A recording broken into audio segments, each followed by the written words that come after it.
So good day mga boss, welcome na naman po sa ating panibagong video. So sa video natin ngayon mga boss ay magkakabit tayo ng switchless hazard. So itong wire na to mga boss, ito yung papunta ng kanang signal light. So yan, hindi na natin napakita kung paano natin tinanggal yan, pero yan nga mga boss ay nilagyan natin siya ng wire yung galing dun sa ating switchless relay. So yan, itinap natin siya. Yung isang pula mga boss ay tinap natin sa kanan na signal light. So yung positive mga boss na kulay light green. So yan, tipan natin to mga boss. So pagkatapos nating matipan yan mga boss, masave natin yung ating wire. So ibalik na natin siya mga boss dun sa pinagkuhanan nating socket. So yan. Sunod naman mga boss, yung tatanggalin natin ay yung papuntang kaliwa na kulay orange mga boss. So yan yung kaliwang signal light natin mga boss. So yan, expose natin mga boss yung kanyang wire.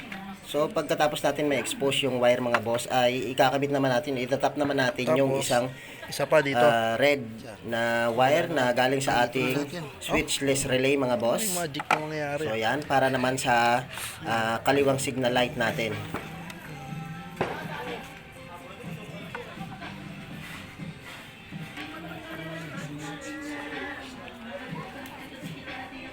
So pagkatapos natin maitap yung wire na yan, ay syempre kailangan natin na i-safe yan gamit ang ating electrical tape mga boss.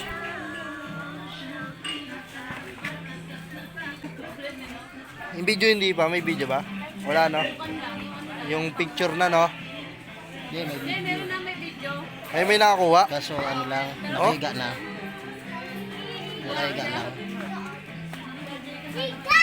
Pagkatapos natin lagyan ng electrical tape, ay ilagay uli natin o ibalik uli natin siya doon sa socket na pinagtanggalan natin mga boss.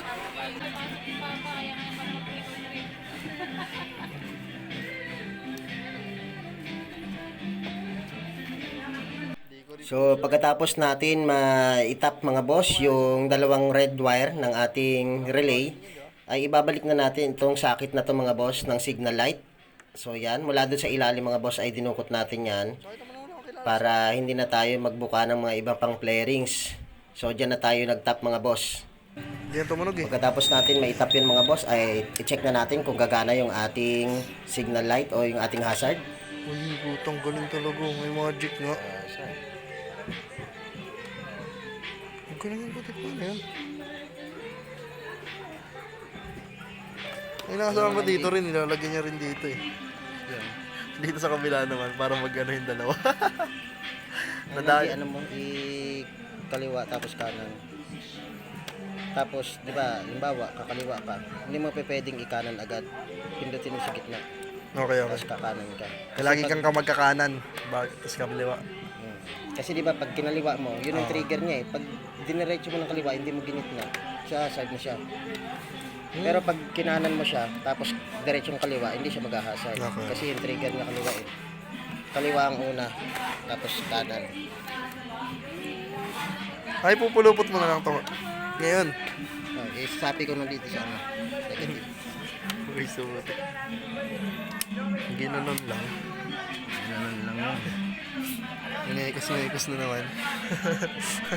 So kung okay na yung ating mga wirings, ay ibalik na natin itong ating signal bulb dito sa ating pinagkulan mga boss. So yan. So siguraduhin lang natin na nakapix yan mga boss para hindi siya malalaglag pag once na tayo ay tumakbo o pag yan ay natagtag mga boss. So last mga boss ay etong nag-iisang wire na lang ng ating relay. So yan yung ating itatap sa negative mga boss. So isasapi lang natin sa negative yan para magkaroon ng negative supply yung ating relay mga boss.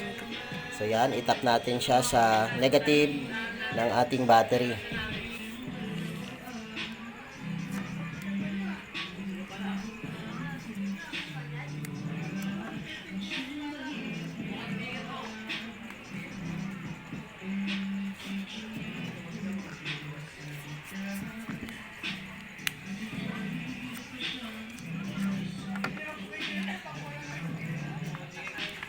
matagal sang may nagandi. Gawa nilang ko. Hindi ko po alam. Hindi ko rin naisilip kasi. Pagkatid ko, sibat na eh. Mas sinilip si Inday. Ha? Si Inday. Ha? Si Inday naman na sinilip. Hindi na. Tapos na ako. Kaya ako nakadisan yun.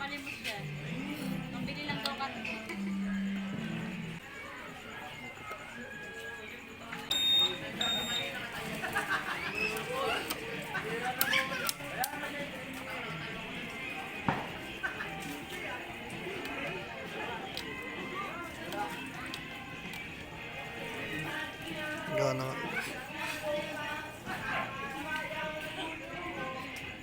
G.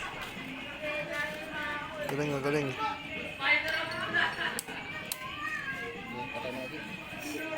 Ha? So, ito na yung ating finished product mga boss. Na-organize na natin yung ating mga wiring. So, yan, malinis na malinis, walang kalat.